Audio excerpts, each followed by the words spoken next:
In every step of the design, installation, protection, and maintenance of underground utilities, there are people working diligently and innovatively to reduce damages. All of these people need and deserve to have their stories told, which is what we do here at Planet Underground TV. We'd like to thank our sponsors: Electric Conduit Construction, HBK Engineering, and C-Scan.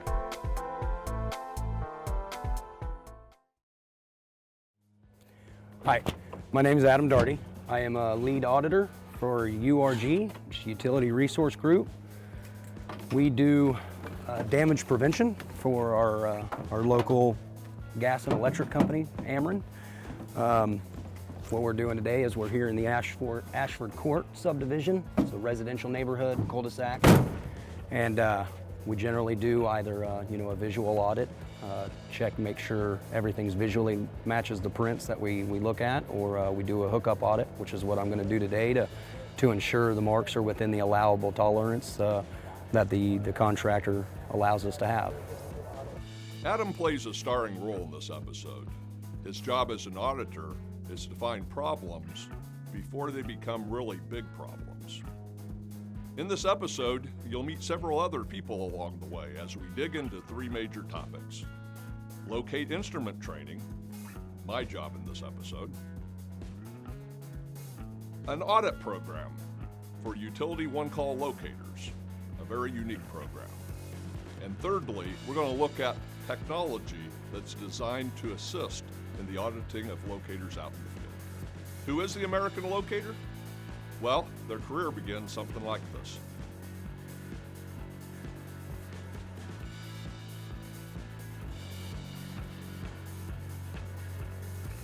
Before I became a locator, I didn't even know what it meant. I had no idea. Going into my interview, I had to research what it is that I was interviewing for. So just making people aware of it. And now, after being a locator and being in the excavation world, there are things that my brain just didn't recognize. Every day you walk by this and it means, okay, there's just a thing, don't walk into it. And now, you go by and see someone doing something and you're like, okay, there's a pedestal or there's a manhole, there should be marks coming out all over the place. And it's interesting, and it opened my eyes in a way that hopefully I never take for granted. And I think exposing more people to that kind of experience would help draw them in. Locating is an art that involves analyzing information that the receiver puts out and then determining what needs to be done at the transmitter. Plus, good locating results depend on an understanding of how a utility system is ran, and you also need good observation skills.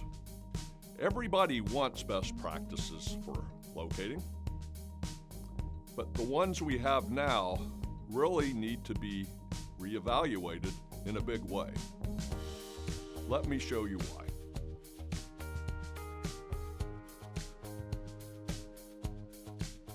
In this particular application, after seeing 4 cables here, you're almost instantly assured that an inductive coupler is going to be a much better solution than a direct connection.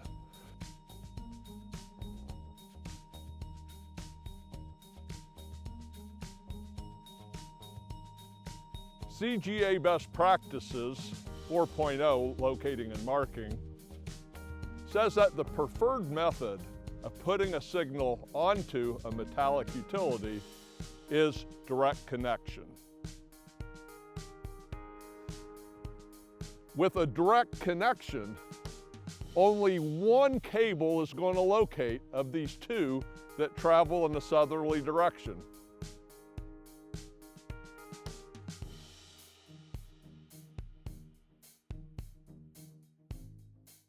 So this is 8.19 kilohertz, a direct connect locate on cable TV, 4 coaxial lines are visible inside the pedestal, and we've made a direct connection to the amplifier. So there's a metal-to-metal connection to all 4 lines. So what I'm going to do now is move to the right of center.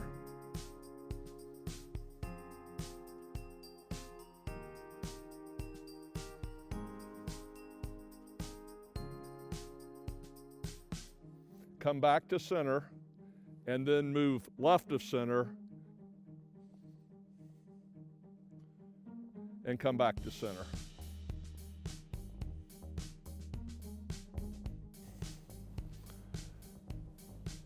I get 1 locate. Direct connection essentially assures there will be a mislocate. They would re-hook up to this facility and verify that the marks were accurate or not. And they were verifying the marks, and they got their marks here. They would paint it out like this. You know, let's say we were getting our tone here, and see let's say we've got some paint in the grass right there. I would circle that.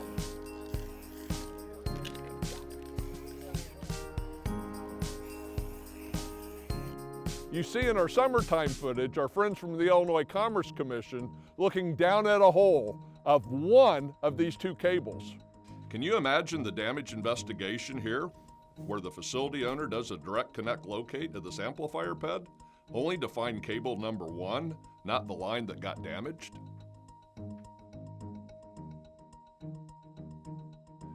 Now, a locator may assume that the 2 cables are in the same trench, and that's why they get 1 locate.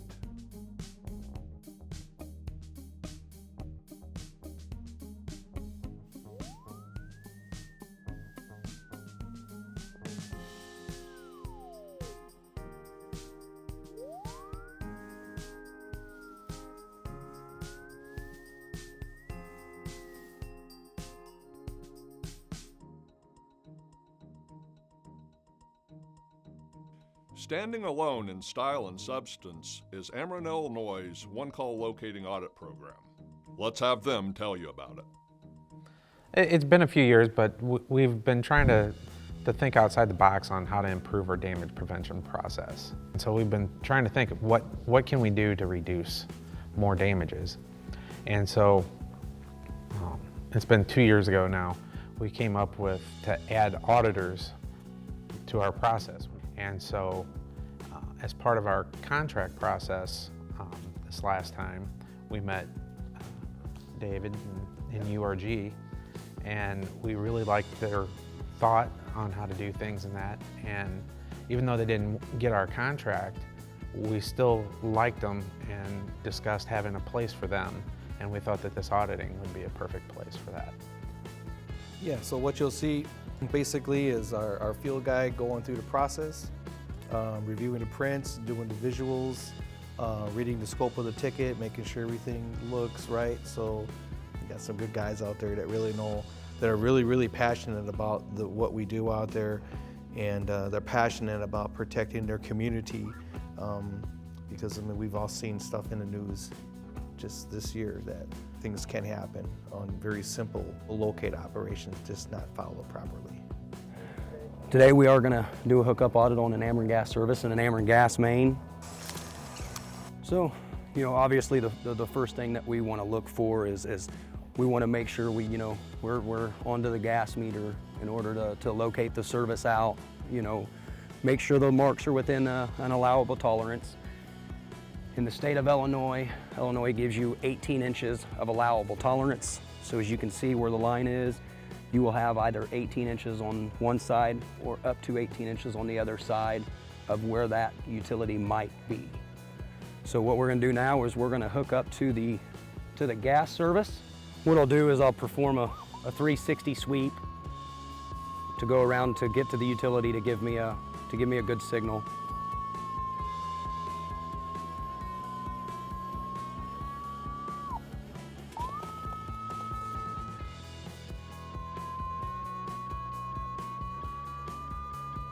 So as of now, the locator that located out this service is correct and he is within his allowable tolerance. So it tells me, you know, I've got a real good gain, I've got a real good signal. It's telling me that the service is 1 foot 11 inches. We'll follow it out throughout the whole extent of what the ticket calls for. When I meet Adam out, I'll usually meet him out here. If he has an issue with the locate not quite being accurate or to his standards, he'll call me, I'll come out, we'll both verify, and then I will call the supervisor of the locate company and have the locator come back out and remark it and fix it prior to excavation, which is also just damage prevention. So it's a day-by-day kind of deal. If we have a troubled contractor with multiple damages, I'll pick his tickets and I'll tell Adam or the URG locating company, this is a good one to focus on, follow him, you know, make sure they're potholing our facility legally according to all the Julie law, and you know, it's pretty, it's a pretty awesome deal. It's a good way to monitor what's going on in our area. So the locator who did do this audit, he did do a correct job. He is within his allowable 18 inches that is given by the utility company. So with this being a hookup audit, I would now retrieve my equipment. I would go back to the truck. I'd get on my computer and go through the system that I need to do to pass this audit. And this just ensures our customer that the locate was done correctly, and it is preventing a damage. Had it been a fail, we would have been able to take the steps to fail this and bring a locator back out to correct the issue. It's nice to see that the people who you've seen have problems now, you don't see failed audits from them afterwards. As time is going on, you're seeing a lower failure rate. And we had noticed that in the pilot that we did. At the start of the summer, there was a fail rate, but then by the end of the summer in those areas, it was hard for them to find anything to fail, because all the locators, if they had issues, they were coached already, or if they were slacking any, then they knew that somebody was going to come behind them.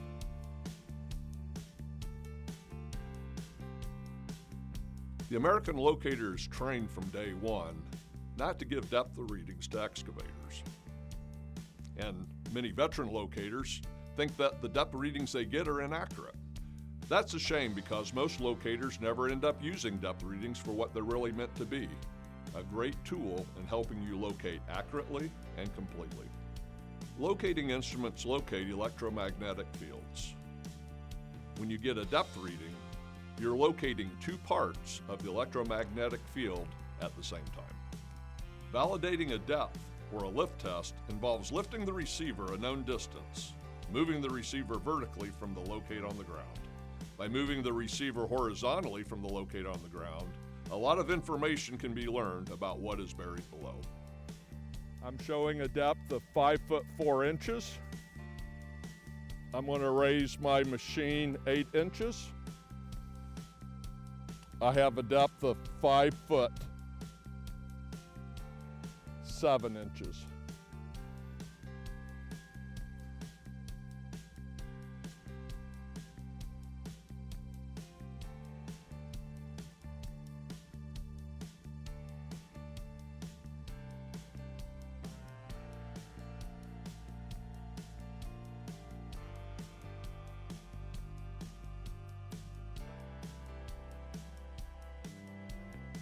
I'm now going to straddle the line,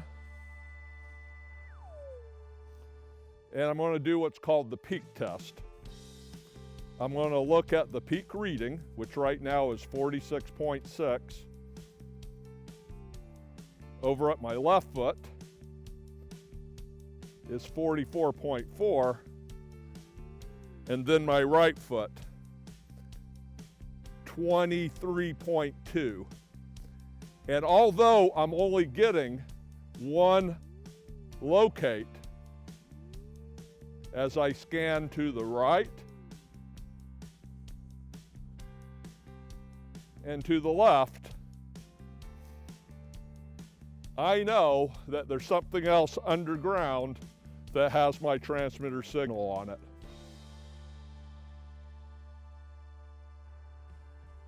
There are times when an inductive coupler works way better than conductive locating, particularly when there are multiple ways for the transmitter's energy to travel at the conductive hookup point. Keep in mind that the transmitter's energy will follow the path of least resistance. Sometimes that's not the path we need to follow. Using an inductive coupler sometimes can give you a favorable path of least resistance to give you a better locator. Around those cables will easily show on the same frequency of 8 kilohertz that was used unsuccessfully for a direct connection that there are 2 cables. I'm going to mark the second coaxial feeder.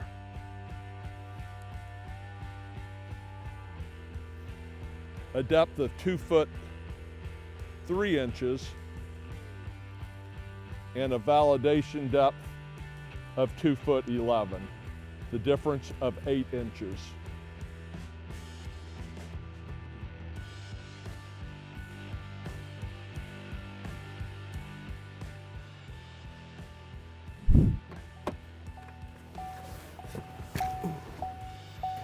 So what I'm doing is now I'm going through and making sure visually the prints show what it was that I was auditing.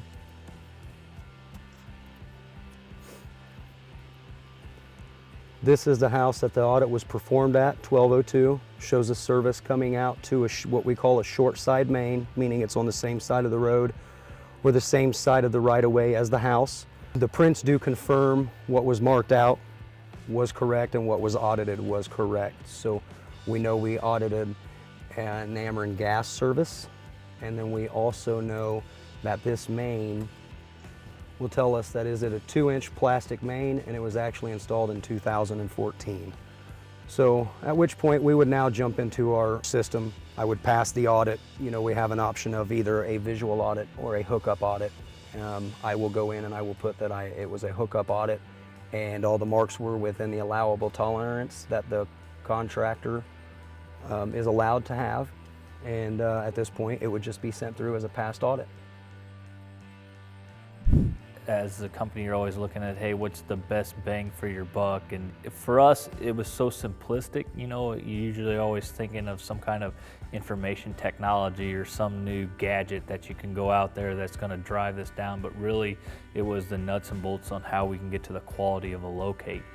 In 2010, our damage prevention department had 2 people.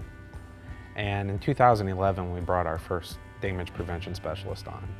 And since then, we've seen a steady drop in our damages.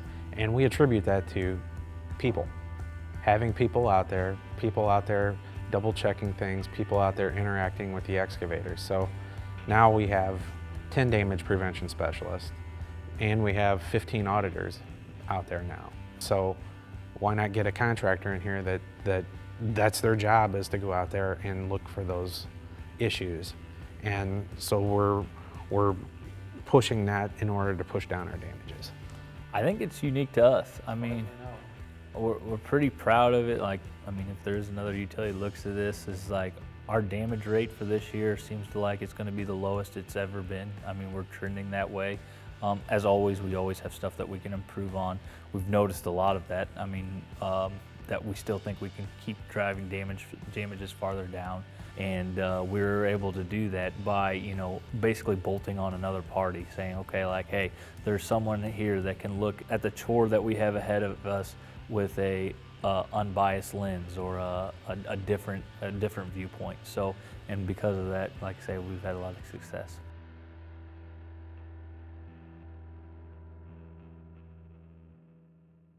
New technology can track the motion of the receiver within the electromagnetic field. This time what we're going to do is we're going to lift the receiver up in the air to see if we still have our diamond. And we do. It's directly over the flag. With real-time results, supervisory personnel can determine whether locators are checking their field both vertically and horizontally. An electronic audit. So we see at that point what your current was, what your gain was, what the frequency was, longitude and latitude, And then everything that you were graded on as well. So we see what we forgot to do. That was probably the lift we didn't do. If it's the red check marks, that's the ones that are going to tell you that you didn't do that. Right. In that way, you can look at these and go, oh, okay, this is what I did wrong. Now I can go back and repeat those behaviors and do them right. So the theory is here, as people get this, as they get real-time feedback, they can improve. The other thing this does is go back from the time you take that point, it'll go back in time 30 seconds, and it'll capture how the receiver was moved. So in those 30 seconds before that locate point, before you took that GPS point, were you swinging the locator too much? Did you center it? Did you go left of the target, right of the target, and then center? Did you have a steady depth? So all of these things are the parameters that we put in there to try to figure out if someone's using those industry best standards.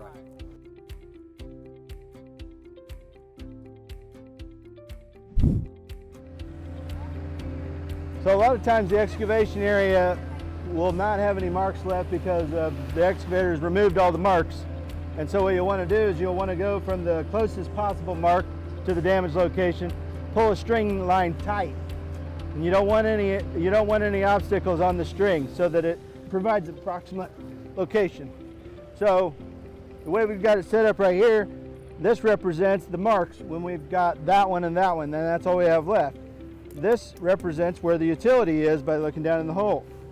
So it's pretty obvious that if these were the only two marks that we had left, this would be pretty obvious that it's within the 18-inch tolerance zone.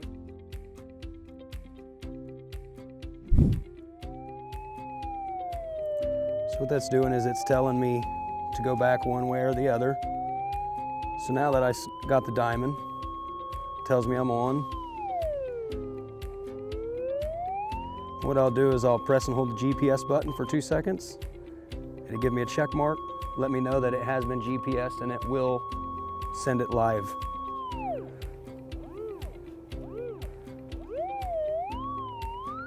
Now I'll unhook all this stuff.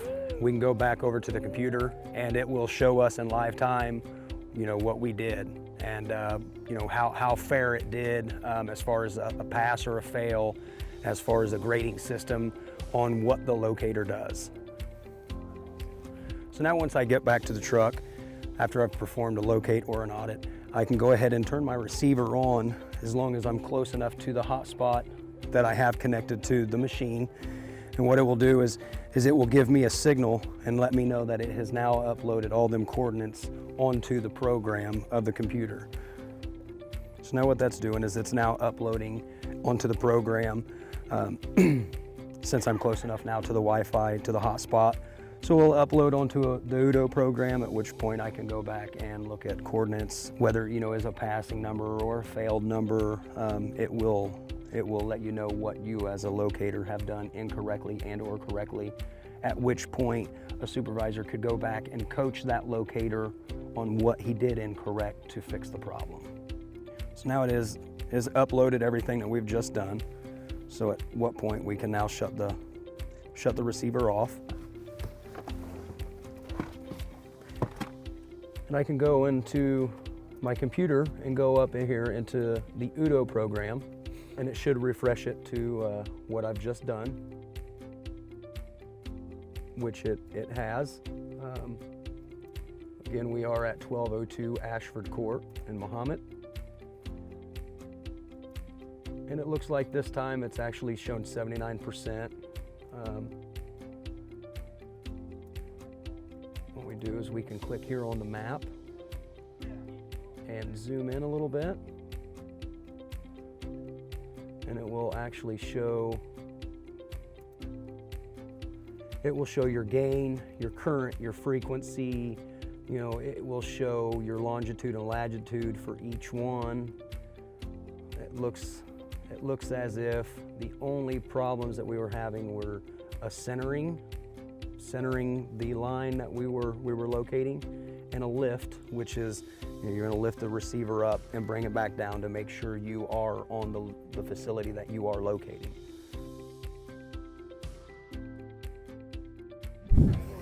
Another thing we'd like to do is, as Carl's doing, we're circling the paint marks. That way you can show where they were just in case utility comes out and locates in between you completing your damage investigation.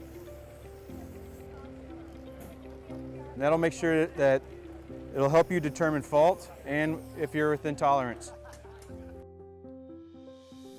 This is the exact location of this 6-inch cast iron water main.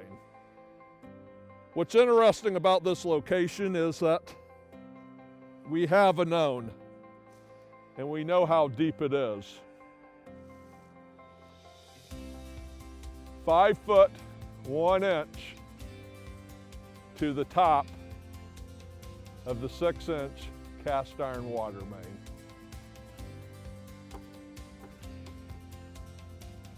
The depth reading is 3 foot 4 inches.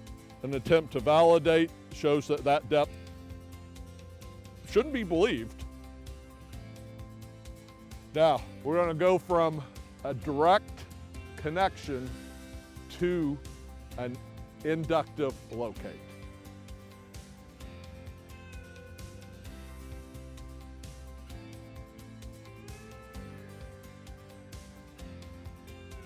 So now Paul is going to set up an inductive locate on this water main. He's setting the box